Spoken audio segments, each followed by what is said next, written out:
Hi hello welcome back Faseela Suneer ബ്ലോഗ്സിലോട്ട് എല്ലാവർക്കും സ്വാഗതം. അപ്പോൾ ഇന്നൊരു ചെറിയൊരു പർച്ചേസിങ് വീഡിയോ ആണ്. ഓണത്തിന് വേണ്ടിയുള്ള പർച്ചേസിങ് ആണ്. അപ്പോൾ എനിക്കും കിച്ചുനും വിച്ചുനും തുമ്പിക്കും ഇക്കാക്കും ഒക്കെ എന്തെങ്കിലുമൊക്കെ ഒന്ന് എടുക്കാമെന്ന് വിചാരിച്ചു കേട്ടോ. വലിയ പർച്ചേസിങ് ഒന്നുമല്ല, ചെറിയൊരു കുട്ടി പർച്ചേസിങ് ആണ്. അപ്പോൾ ഞങ്ങൾ സ്റ്റുഡിയോയിലോട്ട് പോയി. അവിടെ ആണെങ്കിൽ ഓഫറിനാണെങ്കിൽ ഡ്രസ്സൊക്കെ കിട്ടുന്നുണ്ടെന്ന് കേട്ടിട്ടുണ്ടായിരുന്നു. അങ്ങനെ വന്നതാണ് ഇവിടെ. വാപ്പിയും മോളും കൂടെ കട കണ്ടപ്പോഴത്തേക്ക് എന്നെ വേണ്ടാതെ മുന്നേ അങ്ങ് നടന്നു പോയി. അങ്ങനെ ഡ്രസ്സൊക്കെ നോക്കിക്കൊണ്ടിരുന്നപ്പോൾ ആദ്യം ഇവിടുന്ന് കുഞ്ഞുങ്ങൾക്ക് എടുക്കാമെന്ന് വിചാരിച്ചു. കുഞ്ഞുങ്ങൾക്കാണെങ്കിൽ നല്ല ഓഫറിന് കിടപ്പുണ്ടായിരുന്നു, നല്ല ക്വാളിറ്റിയുള്ള മെറ്റീരിയലും ആയിരുന്നു കേട്ടോ. അങ്ങനെ ഞാൻ തുമ്പിക്ക് കുറച്ച് ഉടുപ്പും നിക്കറും ഒക്കെ എടുത്ത്.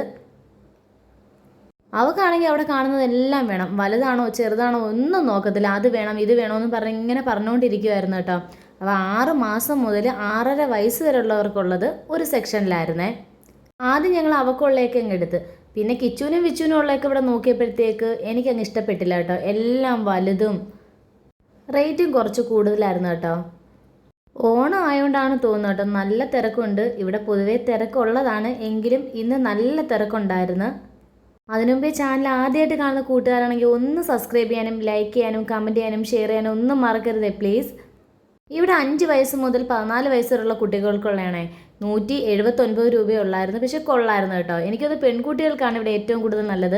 അതിൻ്റെ ഇടയിൽ കൂടെ ഒക്കെ ലിപ്സ്റ്റിക്കൊക്കെ കണ്ടപ്പോൾ എനിക്കും തുമ്പിക്കൊന്ന് ഇട്ട് നോക്കാമെന്നൊക്കെ വിചാരിച്ചു കേട്ടോ. പിന്നെ ഞങ്ങൾ ഈ കടയിൽ നിന്ന് ഇറങ്ങി കേട്ടോ. പിന്നെ അടുത്ത ചെരുപ്പ് മേടിക്കാനുള്ള സെക്ഷനിലോട്ടാണ് പോയത്. ഇവിടുത്തെ ചെരുപ്പും എനിക്ക് ഇഷ്ടപ്പെട്ടില്ല. പിന്നെ വേറൊരു കടയിൽ പോയി ഞങ്ങൾ ചെരുപ്പൊക്കെ നോക്കി. അങ്ങനെ എനിക്കാണെങ്കിൽ ഷൂ ഇല്ലായിരുന്നു. അങ്ങനെ ഒരു ഷൂ മേടിക്കാനായിട്ട് നിന്ന്. അപ്പോൾ ഇവിടെ ഓഫർ ഉണ്ടായിരുന്നു. 50%, 20%, 40% എല്ലാം ഓഫർ ഉണ്ടായിരുന്നു കേട്ടോ. ഇവിടെ ഷൂ മാത്രമല്ല ഡ്രസ്സ് എല്ലാം ഉണ്ടായിരുന്നു. അങ്ങനെ എനിക്ക് ഷൂ മേടിച്ച് ബില്ലൊക്കെ അടിക്കാൻ നിന്ന സമയത്തേക്ക് ഡ്രസ്സ് എനിക്ക് വേണമെങ്കിൽ എടുക്കാൻ പറഞ്ഞു. അങ്ങനെ ഞാൻ ഡ്രസ്സ് നോക്കാൻ പോയി കേട്ടോ. ആ സമയത്തിന് ഇക്കായ മോളും കൂടെ ഷൂവിനുള്ള ബില്ലൊക്കെ അടച്ച്. പിന്നെ തുമ്പിയും കൊണ്ട് ഒരു വഴിക്ക് പോകാൻ പറ്റത്തില്ല കേട്ടോ. ഭയങ്കര വികൃതിയായിരുന്നു. കാണുന്നതെല്ലാം വേണമെന്നും പറഞ്ഞും. പിന്നെ എനിക്ക് എന്തെങ്കിലും മേടിക്കാൻ നിന്നാൽ മുഖം വീർപ്പിച്ച് മാറി നിൽക്കുകയും ചെയ്യും കേട്ടോ. അവൾക്കൊന്നും മേടിച്ചില്ലെന്നും പറഞ്ഞെങ്കിൽ അവൾക്ക് ഏറ്റവും കൂടുതൽ മേടിച്ചത്. അങ്ങനെ എൻ്റെ ചുരിദാർ സെക്ഷനിലോട്ട് പോയി. ഈ ചുരിദാർ എനിക്കങ്ങ് ഒരുപാട് ഇഷ്ടപ്പെട്ടായിരുന്നു കേട്ടോ. വില നോക്കിയിട്ട് കണ്ടില്ല. ഞാൻ ചെന്ന് കയറിയപ്പോഴേ ആ ബൊമ്മയിലിട്ടേക്കുന്ന ചുരിദാർ എനിക്ക് നന്നായിട്ട് ഇഷ്ടപ്പെട്ടു. അവിടെ ഓഫർ ഉണ്ടായിരുന്നു കേട്ടോ. 40%, 20% ഒക്കെ ഓഫറായിരുന്നു. അങ്ങനെ ഇങ്ങോട്ട് വന്നപ്പോഴത്തേക്ക് എന്നെ തുമ്പി വിളിച്ച് കാണിച്ച് ഉമ്മച്ചി ഇതാ ഒരു പെണ്ണ് മറിഞ്ഞുകൊണ്ട് കിടക്കുന്നത്. ഞാൻ നോക്കിയപ്പോൾ ഉണ്ട് ലെഗിൻസ് ഇട്ട് തല കീഴായിട്ട് വെച്ചേക്കുന്നതായിരുന്നു. നമ്മൾ പെൺപിള്ളേർക്കാണെങ്കിൽ ഡ്രസ്സും ഓർണമെൻറ്റ്സും ഒക്കെ എത്ര കണ്ടാലും മതി തരത്തില്ലല്ലേ, മേക്കപ്പ് സാധനങ്ങളൊക്കെ. അങ്ങനെ ഞാൻ കുറച്ച് നേരം അതൊക്കെ നോക്കിയിരുന്നു. ആ സമയത്തിന് പോലെ മറ്റേ കടയിൽ നിന്ന് ഞാൻ അടിച്ചു കൊടുത്ത ക്യൂടെക്സ് ഒക്കെ അവൾ അവിടെ ഇരുന്നുകൊണ്ട് ഇളക്കി കളഞ്ഞ്. പിന്നെ അവളെ സൗന്ദര്യം ആസ്വദിച്ചുകൊണ്ടിരുന്നു. ഈ ചുരിദാർ എങ്ങനെ ഉണ്ട്, കൊള്ളാവോ? ഇതിന് ഓഫറുണ്ട് കേട്ടോ. ഒരെണ്ണം എടുത്താൽ ഒരെണ്ണം ഫ്രീ എന്നാണേ. എനിക്ക് മഞ്ഞയോട് ഭയങ്കര ഇഷ്ടം, മഞ്ഞ കളറ്. എനിക്ക് മഞ്ഞ ചുരിദാർ ഇല്ലായിരുന്നു. ഞാൻ എടുക്കാൻ നോക്കിയപ്പോഴത്തേക്ക് ഈ കളറിന് വേണ്ട, തുണിക്ക് കട്ടിയില്ലെന്നും പറഞ്ഞാൽ അത് തിരിച്ച് വെച്ച്. പിന്നെ ആണെങ്കിൽ ഞങ്ങൾ ഈ കടയിൽ കയറേണ്ട ഒരു കടക്കാർക്കൊരു നേട്ടം ഉണ്ടായിട്ടോ. തുമ്പി അവിടെ കിടന്ന് എല്ലാം തൂത്ത് കൊടുത്തിട്ടുണ്ട് ഇഴഞ്ഞൊക്കെ. പിന്നെ ഞങ്ങൾ അവിടെ നിന്ന് ഇറങ്ങിയപ്പോഴത്തേക്കും നല്ല ചൂടായിരുന്നു പുറത്ത്. അങ്ങനെ ഒരു ജ്യൂസ് കുടിക്കാമെന്നൊക്കെ വെച്ച്. അങ്ങനെ എനിക്കാണെങ്കിൽ ഒരു ക്യാരറ്റ് ജ്യൂസും ഇക്കാക്കൊരു സോഡ നാരങ്ങ മേടിച്ചു. അപ്പോൾ അവളും ഞാനും കൂടെ കുടിക്കാമെന്നാണ് വിചാരിച്ചത്. അങ്ങനെ ഏതാണ്ടേ ഞങ്ങൾ ജ്യൂസൊക്കെ കുടിച്ച് ഇരുന്നപ്പോഴത്തേക്ക് അവൾക്കത് വേണ്ട. അവൾക്കാണെങ്കിൽ തൂക്കിയിട്ടേക്കുന്ന വെള്ളം മതി എന്നും പറയുന്നത്. എൻ്റെ കയ്യിൽ നിന്ന് പകുതി ജ്യൂസ് അവളാണ് കുടിച്ചേട്ടോ. എന്നിട്ടും വഴക്കിന് നിന്ന് അവൾക്ക് വേണ്ടാന്നും പറഞ്ഞ്. പിന്നെ വേറെ ഏതാണ്ട് കുപ്പിയിലെ വെള്ളം വേണമെന്നും പറഞ്ഞൊക്കെ ഭയങ്കര ബഹളമായിരുന്നു. പിന്നെ എങ്ങനെയെങ്കിലുമൊക്കെ സമാധാനിപ്പിച്ച് അവിടുന്ന് കൊണ്ടുപോയി. ഇനി നമ്മൾ നേരെ പോകുന്ന വെറ്റ്ലാൻഡിലോട്ടാണ് കേട്ടോ. ഇനി എനിക്കും മക്കൾക്കുള്ള ഡ്രസ്സ് എടുക്കാൻ വേണ്ടി പോയതാണ്. വെറ്റ്ലാൻഡ് നല്ല കളക്ഷൻ ആയിരുന്നു കേട്ടോ. ചെന്ന് കയറിയപ്പോഴേ കുറേ സെറ്റ് സാരിയൊക്കെ പ്രതിമയിലൊക്കെ ഉടുപ്പിച്ചുകൊണ്ട് നിർത്തിയിട്ടുണ്ട്. എനിക്കൊരു സെറ്റ് സാരി വേണമെന്നുണ്ടായിരുന്നു, പക്ഷേ സെറ്റ് സാരി എടുത്തില്ല. അങ്ങനെ താണ്ടേ ഞങ്ങൾ കയറിയപ്പോഴത്തേക്ക് അവിടുത്തെ ചേച്ചിമാർ നമുക്ക് എന്താ വേണ്ടതെന്ന് വെച്ചാൽ ആ സെക്ഷനിലോട്ട് നമ്മൾ കൊണ്ടുപോയി. അവിടെ എന്തൊക്കെയാണ് എടുക്കേണ്ടതെന്നൊക്കെ നമുക്ക് എടുത്തൊക്കെ തന്നായിരുന്നു കേട്ടോ.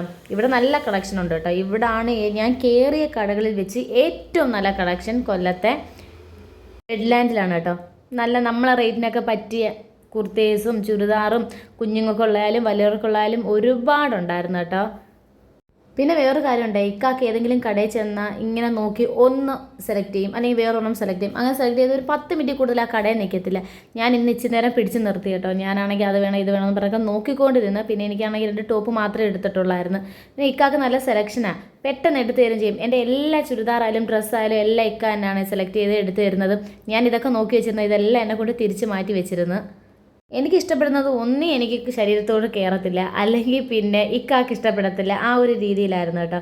പിന്നെ ഇക്കാക്ക് ഇഷ്ടമുള്ള 2 ടോപ്പ് എടുത്ത്, പിന്നെ കിച്ചുവിനും വിച്ചുവിനും ഉള്ള ഒരു ഉടുപ്പും പാൻറ്റും കൂടെ എടുത്തു കേട്ടോ. അവന്മാർ പറഞ്ഞു വിട്ടിട്ടുണ്ടായിരുന്നു ബാഗി വേണം, പിന്നെ പാരച്യൂട്ട് വേണം, അങ്ങനെയൊക്കെയുള്ള കുറേ പേര് പറഞ്ഞു വിട്ടായിരുന്നു. ഞാൻ അവിടെ ചെന്നപ്പോൾ മറന്നുപോയി. അത് തുമ്പിയാണ് പറഞ്ഞു തന്നെ ഉമ്മച്ചി ഇക്കമാർക്ക് ഇതാ വേണമെന്ന് പറഞ്ഞേന്ന്. അപ്പോൾ അവിടെ നിന്ന് ചേച്ചി ഭയങ്കര ചിരിയായിരുന്നു കേട്ടോ. അവൾ ഓർത്ത് വെച്ചിരുന്നതിൽ എനിക്ക് ഈ ചുരിദാർ ഭയങ്കരമായിട്ട് ഇഷ്ടപ്പെട്ടായിരുന്നു കേട്ടോ. അതെനിക്ക് ചേർന്നില്ല. പിന്നെ ഞങ്ങൾ നേരെ പോയത് കൊല്ലം ആശ്രാമത്തിലോട്ടാണ് കേട്ടോ, ആശ്രാമം മൈതാനത്തിലോട്ട്. അപ്പോൾ അവിടെ ചെന്നപ്പോഴത്തേക്ക് തുമ്പിക്കാണെങ്കിൽ സ്ലൈഡും കമ്മലും മാലയും ഒക്കെ വേണമെന്ന് പറഞ്ഞ്, സ്കൂളിലാണെങ്കിൽ അവർക്കാണെങ്കിൽ വളയോ മാലയോ കുലുസോ ഒന്നും ഇടാൻ താമസിക്കത്തില്ല കേട്ടോ. അപ്പോൾ ഓണം അല്ലേന്ന് പറഞ്ഞ് ഞാൻ കുറച്ച് ബണ്ണും ക്ലിപ്പും സ്ലൈഡും ഒക്കെ മേടിച്ചതാണ്, വളയൊക്കെ മേടിച്ചിട്ടുണ്ടായിരുന്നു. ഞാൻ എല്ലാം അങ്ങ് ആദ്യം പറക്കി എടുത്തു കേട്ടോ. വില അവർ എഴുതി വെച്ചിട്ടില്ലായിരുന്നു. പക്ഷേ ഭയങ്കര വിലയായിരുന്നു കേട്ടോ. ഭയങ്കര വിലയെന്ന് വെച്ചാൽ ബണ്ണിനൊക്കെ 40-30 ഒക്കെ ആയിരുന്നു. നമ്മൾ ഇവിടെ കിട്ടുന്നത് 20 രൂപയ്ക്കും 15 രൂപയ്ക്കും കിട്ടുന്നതിന് അവിടെ ഭയങ്കര വിലയായിരുന്നു. പിന്നെ കണ്ടത് പഴയകാല നമ്മുടെ മുട്ടായികൾ, നമ്മളൊക്കെ ഒരുപാട് കഴിച്ചിട്ടുള്ള മുട്ടായികളാണിതല്ലേ. എനിക്ക് ഇപ്പോഴും ഇഷ്ടമാണ് പാൽപ്പേടയും തേൻ മിഠായിയും നാരങ്ങ മുട്ടായി, പൈസ മുട്ടായി. പണ്ടൊക്കെ ഞങ്ങളാണെങ്കിൽ പൈസ കൊടുത്തിട്ട് മുട്ടായി പൈസ മുട്ടായി മേടിക്കുക. തിന്നെ വരുമ്പോഴത്തേക്ക് അതിനകത്ത് 25 പൈസ 50 പൈസയൊക്കെ കിട്ടുമായിരുന്നു. പിന്നെ അതിന് ഞങ്ങൾ പോയി മേടിക്കുക, അതിനകത്ത് മുട്ടായി കിട്ടുമെന്നും പറഞ്ഞ്. അപ്പോഴത്തേക്ക് തുമ്പിക്ക് അപ്പുറത്തെ കടയിൽ മുഖംമൂടി വേണമെന്നും പറഞ്ഞ് അവിടെ നിന്ന് വാശിയായി, കരച്ചിലായി. അപ്പോൾ ഒരു മുഖംമൂടി മേടിച്ചാൽ ഇവിടെ പറ്റത്തില്ല, 3 പേർക്കും മേടിക്കണം. പിന്നെ അവിടുത്തെ ചെന്ന് 3 മുഖംമൂടിയൊക്കെ മേടിച്ച് അവൾക്ക് കൊടുത്ത്. അപ്പോഴാണ് അവളൊന്ന് ഹാപ്പി ആയത്. ഇപ്രാവശ്യം ഓണത്തിനെ വരവേൽക്കാൻ കൊല്ലം ആശ്രാമം മൈതാനം എപ്പോഴേ ഒരുങ്ങിക്കഴിഞ്ഞു. ജംബോ സർക്കസ് ഉൾപ്പെടെ ഇവിടെ 3 പരിപാടികളാണ് ഈ ആശ്രാമം മൈതാനത്തുള്ളത്. കൂടാതെ ഇതുപോലുള്ള കൊച്ചു കൊച്ചു കടകളൊക്കെ ഉണ്ടായിരുന്നു കേട്ടോ. ആശ്രമം മൈതാനം നിറഞ്ഞു നിന്നു. അപ്പോൾ ചെറിയൊരു വ്ളോഗാണിത്. അപ്പോൾ ഇഷ്ടപ്പെട്ട കൂട്ടുകാരൊന്ന് ലൈക്ക് അടിക്കാൻ മറക്കരുത്. നിങ്ങളെ സപ്പോർട്ട് കൂടിയേ തരൂ. അതുപോലെ തന്നെ ലൈക്ക് അടിക്കാനും കമൻറ്റ് ചെയ്യാനും ഷെയർ ചെയ്യാനും എൻ്റെ ചാനലൊന്ന് സബ്സ്ക്രൈബ് ചെയ്യാനും ഒന്നും മറക്കരുതേ. അപ്പോൾ കൂട്ടുകാരെ, നിങ്ങളെല്ലാം ഓണത്തിന് ഡ്രസ്സൊക്കെ എടുത്തിട്ടുണ്ടോ? അപ്പോൾ നിങ്ങളുടെ ഓണവിശേഷങ്ങളൊക്കെ ഒന്ന് ഇതിനകത്തൊന്ന് കമൻറ്റിലൂടെ ഒന്ന് പറയണേ. ഇനി നേരെ ഞങ്ങൾ വീട്ടിലോട്ടാണേ പോകുന്നത്. അതുപോലെ തന്നെ കൊല്ലം ജില്ലയിലുള്ള എത്ര പേരാണ് എൻ്റെ വീഡിയോ കാണുന്നത് എന്നറിയാനൊരു ആഗ്രഹമുണ്ട് കേട്ടോ. അപ്പോൾ കൊല്ലത്തുള്ളവർ നിങ്ങളുടെ പേരും സ്ഥലവും ഒന്ന് കമൻറ്റ് ചെയ്യാനും മറക്കരുത് കേട്ടോ. ഇതൊരു 2 മണി സമയത്തെടുത്ത വീഡിയോ ആണ്. എന്നിട്ട് പോലും ഇവിടെ തിരക്കുണ്ട്. രാത്രിയൊക്കെ ആയിക്കഴിഞ്ഞാൽ ഇവിടെ ഒരു സൂചി കുത്താൻ പോലും ഇടം കാണില്ല, അത്രയ്ക്ക് തിരക്കായിരിക്കും കേട്ടോ. അപ്പോൾ ഇത്രയുള്ള ഈ വീഡിയോ. ഞാൻ പറഞ്ഞത് മറക്കണ്ട. വീഡിയോ ഇഷ്ടമായെങ്കിൽ ഒന്ന് സപ്പോർട്ട് ചെയ്യണം, ലൈക്ക് ചെയ്യണം, കമൻറ്റ് ചെയ്യണം, ഷെയർ ചെയ്യണം, സബ്സ്ക്രൈബും കൂടെ ചെയ്തേക്കണേ. Tata bye bye, see U.